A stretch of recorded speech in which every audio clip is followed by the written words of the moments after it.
Hello guys! Magandang hapon sa inyong lahat. I am Chinrigas Mamasiguri Channel, a faith healer, also a tarot. So ngayong hapon na to, tignan natin na kayong sabihin sa inyo ng ating mga gabay. So this is an urgent pasilip. An urgent pasilip para kay Sandro Marcos. Hagilapin natin na ito kasi natin maaaring masagap natin sa energy niya. Ito ay pawang gabay lamang upang masilip yung mga bagay na posibleng mangyari sa hinaharap niya.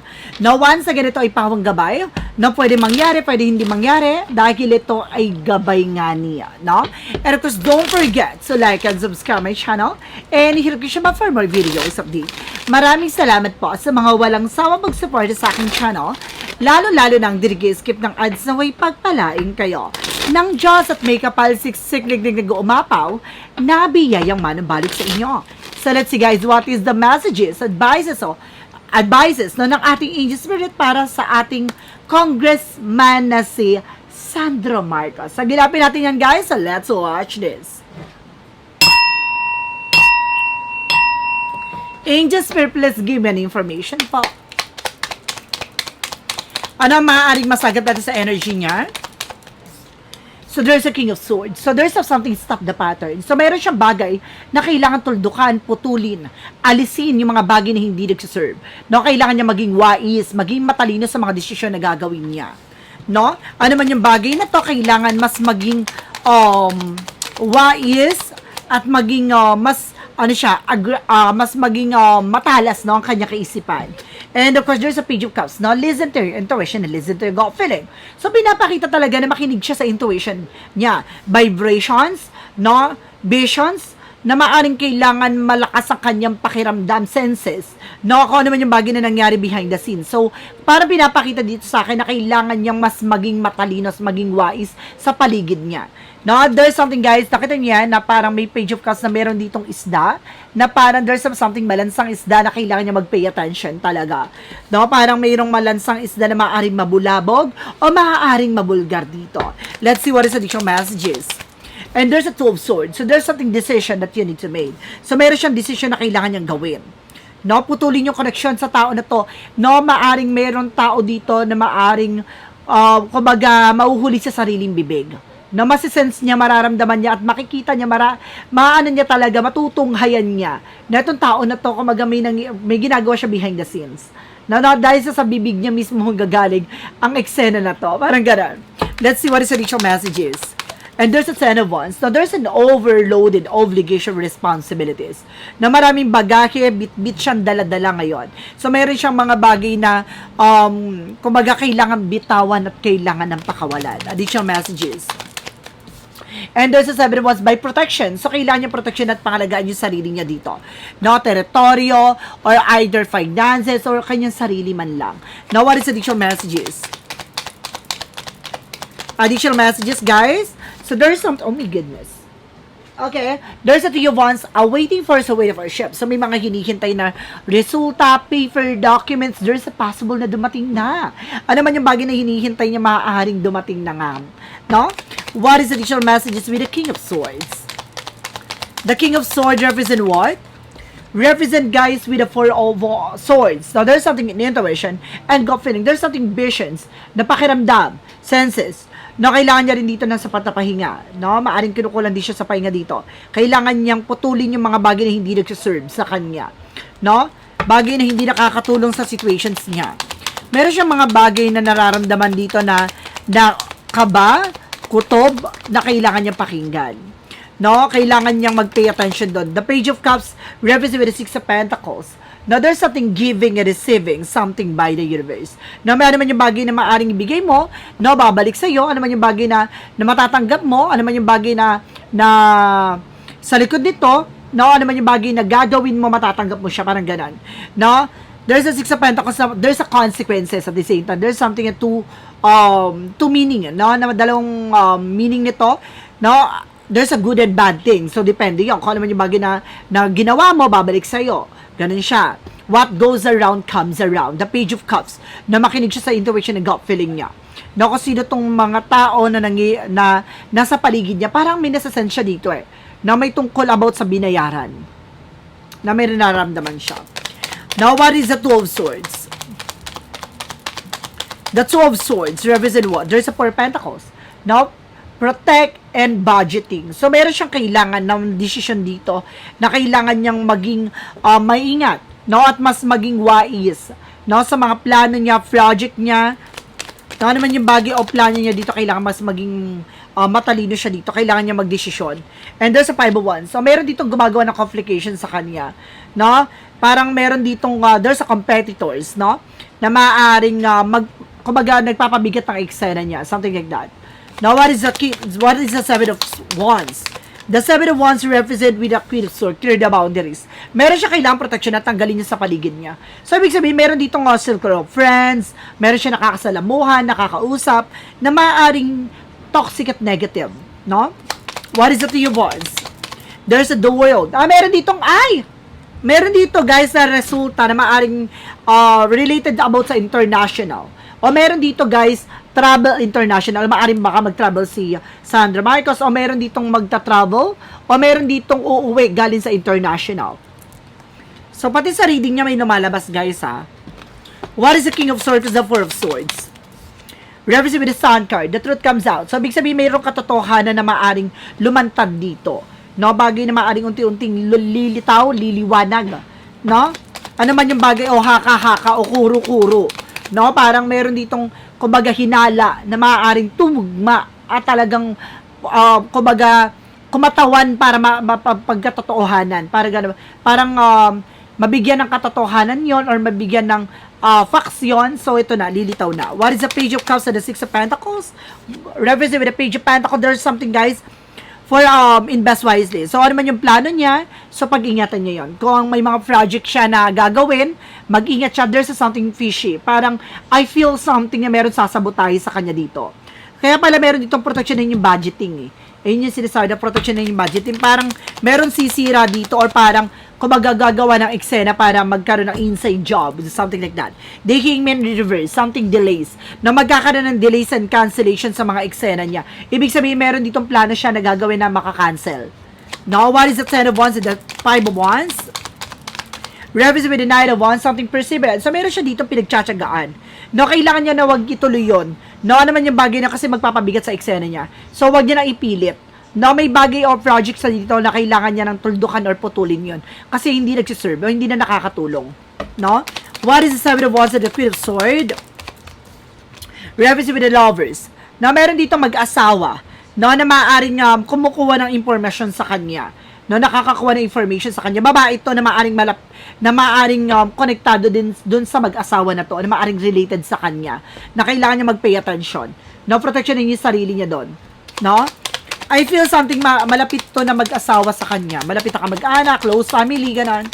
What is the 3 of Wands? The Word card. Represent with the Death card. Ay, ito meron ditong international travel na maaaring may uuwi, no? At magtatangkaan ng buhay, no? Or maaaring, kumaga may travel siya, mag-ingat siya kasi may Death card na lumabas. Mag-ingat siya kasi may Death card. The Word card, the 3 of Wands, no? Meron travel, no? International. Now, with the Death card, mag-ingat kasi maaring meron dito magbalak sa kanya na hindi maganda o meron ditong galing sa ibang bansa na maaring, kumbaga, merong kinalaman sa Death card na merong balak siyagiin na ganan. What is the additional messages for the outcome? For the outcome, there's a judgment. There's something, a wake-up call. Oh, alam niya na yung totoo o maaring malalaman niya yung totoo. May red flag. No, may red flag dito na kailangan niya mag-pay attention. And there's something in Ace of Wands, something in project. So, meron talaga ditong plano. No, meron ditong proyekto na kailangan niya mag-pay attention. Kasi, I feel something, merong sasabotahe. No? Additional messages. And there's a Hermit card, spiritual enlightenment. So, there's a divine intervention. So, kaya yung nagkaroon ng delays and cancellation. Kasi, kumbaga may balak na hindi maganda at siya ang sisisihin doon. So, kumbaga merong hindi ma-fulfill na plano, kumbaga there's something parang blessing disguise para sa kanya. Additional messages. Represent with the 8 of Cups, something moving forward. No? Kailangan niya let go to. No, may plano siya na maaring may kukontra o maaring meron ditong gagawa ng komplikasyon, wag niya nang ituloy. There's a Knight of Swords, there's a success driven. No, bibilis ang takbo ng eksena. Meron daw dito talagang related no sa kanya na maaring nakakakuha ng informasyon no? At nagbibigay ng impormasyon sa babae na to. What is additional messages for an outcome? For 3 of Wands, the Word, and the Death card. Gusto ko malaman kung ano to, guys. You just predict. Okay? Let me do this. Nalaglag. There's a Page of Swords. Oh my God, there's a spine looking, watching. Ibig sabihin na tong may nagsusubaybay, may nagtitik-tik. Oh my God, meron dito nagtatangka, no, sa buhay niya, o meron dito uuwi na maaaring pinagtatangka ng buhay nun para isisi, no, sa family niya. Parang ganon. Oh my God. So let's see what is additional messages tayo, guys. Additional messages. Ano yung maaaring masagap natin sa energy niya? Gabay, angel spirit guide. Please give me information. Ano yung kailangan malaman niya? There's a tower moment. No, there's a major changes. Malaking pagbabago na maaaring mangyari. There's a chaos. With the Three of Pentacles, maaaring nakakalubilo, nakakasama nila ang taong, kumbaga, sumisira. Ayun nga, kumbaga, meron ditong ahas o traidor. No, there's a Five of Cups. No, there's something disappointment. Madi-disappoint sila. Hindi nila expect na taong to na maaaring sumisira pala sa mga plano nila. Ay, meron pang hidden agenda, guys. Meron pang sa likod nito. Additional messages. There's a Six of Wands for victory. Bagay na maaaring may tagumpay about sa plano, proyekto na may kinalaman for long term. No, long-term investment, long-term success. No, nakita niyo yan? No, magtatagumpay. There's an Eight of Pentacles, something worth being dedicated. No, and the Ten of Pentacles, something a wealth, long-term. No, meron dito about sa mga, kumbaga, trabaho na maaaring magkaroon ng pangmatagalang benepisyo sa tao, na sa mamamayang Pilipino. Ano kayang project na yun, guys? Now, I feel something may tungkol, kung hindi sa langis yun, tungkol sa agriculture. Now, so let's see what is additional messages. Ano pa yung maaaring masagap natin sa energy niya? Now, there's a Five of Swords. Now, the King of, may lalaki daw dito nagigising sa sariling mantika. Dalawang lalaki. No? Meron daw dito lalaking dalawa na maaaring gisahin sa sariling mantika with the Five of Swords, self-sabotage, the King of Wands, something vision. Kasi meron dito nagtitik-tik. Ito yung nagtitik-tik, ha? Yung isang lalaki. At yung isang lalaki naman, very devoted naman sa, ano niya, no? Sa ginagawa niya. So, meron talaga inside job na nangyayari. So, let's see what is additional messages for our last message. There is a Ten of Swords, sabotage. No? Meron dito, guys, no, mag-ingat siya. Inuunti-untiin sila dito, guys, no, ng pagkain o inumin na mag-offer. No, meron sabotahe, may traidor. No? Gusto ni talaga silang pabagsakin. Mag-ingat po sila, no, ng kanyang family and even siya. No? So, let's see what is shadow work represent what. From the shadow work represent what? Ride the storm, purify, purge and refine. Let chaos and turbulence cleanse your spirit. No, kayaan, kumbaga, mayroong a beautiful disaster na maaaring mangyari. No, yung parang sisirain tong bagay na to, pero there's a good thing. Na may maganda palang dahilan yun. I feel something a beautiful disaster. Something like that. May masisira sa part na to, pero hindi pala yun yung parte na maaring magdala ng pagkasira, maaring daan para mabuo yung isang bagay. Or may isa katuparan yung isang bagay. So, merong bagay na parang kumbaga, sabotage. Pero ang nangyari, a beautiful sabotage. Ganon. Maganda pa yung nangyari. Kumbaga, sinabotahin na nga, pero maganda pa pala yung naging bunga. Gumaganan. Diba? Let's see what is the clarifying for late situation. Oh my God! So, pinapakita talaga dito, no? Na there's a trust your path. So, kailangan niya magtiwala, no? Sa talagang line niya. No, listen to your intuition and seek direction and embrace discovery. Answer, reveal the journey within. So, masasagot to. No, ano ba talaga yung para sa kanya? So, kailangan niya magtiwala. No, namnamin. And of course, i-embrace tong moment na to dahil may magandang nakalaan para sa kanya. What is the path of the light? Represent what?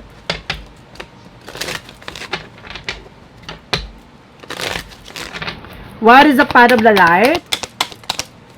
represent with the expansion. Oh, ang gaganda ng reading niya, guys. No, may paglawak eh. Yung pagkasira ng isang bagay, no, ang mga bulabog na maaari, revelasyon, ay magdadala na mas lalong paglago. No, paglawak.